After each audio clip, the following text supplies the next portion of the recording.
గురజాల పట్టణంలోని RDO office ఎదురుగా ఉన్న తెలుగుదేశం పార్టీ కార్యాలయం వద్ద తెలుగుదేశం పార్టీ వ్యవస్థాపకులు స్వర్గీయ నందమూరి తారక రామారావు 29వ వర్ధంతి సందర్భంగా వారి విగ్రహానికి గురజాల శాసనసభ్యులు ఎరపతినేని శ్రీనివాసరావు, జడ్పీటీసీ జంగా కోటయ్య పూలమాలలు వేసి నివాళులర్పించారు. అనంతరం జమ్మిగుంపల నరసింహారావు జ్ఞాపకార్థంగా గురజాల మండలం కన్వీనర్ జమ్మిగుంపల లక్ష్మీనారాయణ ఆధ్వర్యంలో ఉచిత సంజీవని ఆరోగ్య రథాలను గురజాల శాసనసభ్యులు ఎరపతినేని శ్రీనివాసరావు ప్రారంభించడం జరిగింది.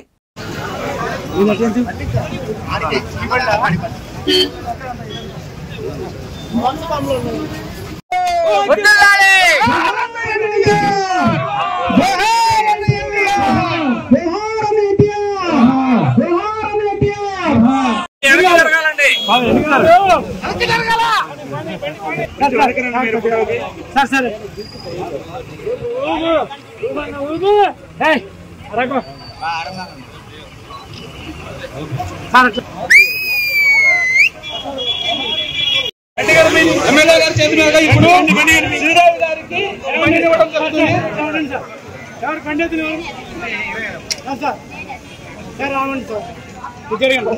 ఎమ్మెల్యే గారు మరియు నెక్స్ట్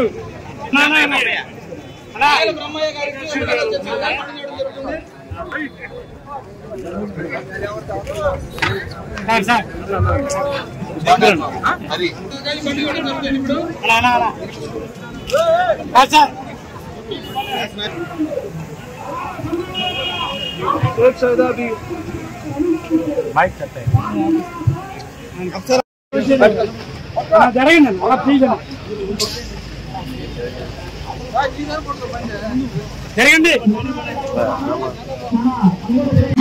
నమస్కారం.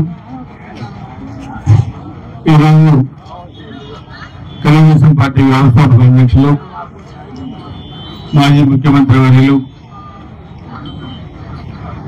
నందమూరి తారక రామారావు గారి వర్ధంతి సందర్భంగా మన గురజాల నియోజకవర్గంలో అన్ని గ్రామాల్లో పట్టణాల్లో పెద్ద ఎత్తున ఆ మహనీయునికి నివాళులు అర్పించే కార్యక్రమాన్ని చాలా పెద్ద ఎత్తున కూడా చేశారు. తెలుగుదేశం పార్టీ ఆవిర్భావం ఒక చారిత్రాత్మక ఘట్టం. శ్రీవరంగంలో ఉన్న అన్నగారు ఆరాధలాగా వెలిగే వ్యక్తి ఆంధ్రప్రదేశ్ రాజకీయాల్లో ఆ రోజు ఉన్న పరిస్థితులను చూసి రాజకీయాల్లో డబ్బులున్న వాళ్ళే పదవులు వస్తా ఉన్నాయి, డబ్బులుండగా వాళ్ళకి విలువ ఉంటుంది. కానీ పేద కుటుంబంలో పుట్టిన చదువుకున్న ఎంతో మంది వెనుకబడి ఉన్నారన్న ఉద్దేశంతో ఆ రోజు తెలుగుదేశం పార్టీని స్థాపించారు. 82 మార్చి 29 ఆ రోజు అన్నారు సినిమా వాళ్ళు రాజకీయాలకు అధికారులకు వస్తారని ఎగతాళి చేశారు. కానీ పార్టీ స్థాపించిన 9 నెలల్లోనే ఒక ప్రపంచంలాగా తెలుగుదేశం పార్టీని అధికారంలోకి తీసుకొచ్చిన ఒక మహోన్నతమైన వ్యక్తి అని కార్యక్రమాలను తెలియజేస్తున్నారు. జనవరి 9, 83 ఆయన ఉమ్మడి ఆంధ్రప్రదేశ్ రాష్ట్రానికి మొట్టమొదటిసారి ముఖ్యమంత్రిగా ప్రమాణ స్వీకారం చేశారు.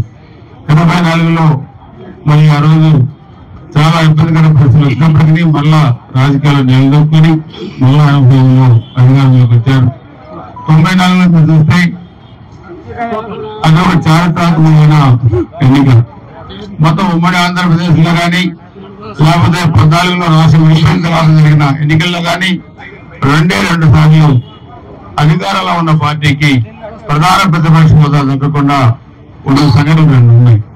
ఒకటి 94 ఆ మహనీయుని అడుగుదారుల్లో నడుస్తూ ఒక కార్యకర్తగా ఉన్న నాకు 94 ఎన్నికల్లో గురజాల నియోజకవర్గానికి అసెంబ్లీకి టికెట్ ఇచ్చి ఇక్కడ నిలబెట్టి దాదాపు 600లోనే 24,000 మెజార్టీని గెలిపించిన నియోజకవర్గం గురజాల నియోజకవర్గం. ఆ రోజు అన్నగారు ఒకటే చెప్పారు, మీరంతా యువకులుగా మరి రాజకీయాల్లోకి వచ్చారు, మీరు సమాజ సేవ చేయాలి, తెలుగుదేశం పార్టీ సిద్ధాంతం అదని చెప్పిన బీహార్ మినిస్టర్ కూడా చెప్పారు. మన నియోజకవర్గంలో కూడా చూస్తే నవంబర్ 28, 94లో మన నియోజకవర్గం ప్రచారానికి కూడా వచ్చారు. ఆ రోజు క్లబ్ లో కూడా ఇక్కడ నేను అభ్యర్థిగా ఉన్నప్పుడు ఆయన మీటింగ్ కూడా పెట్టారు. ఒక రోజంతా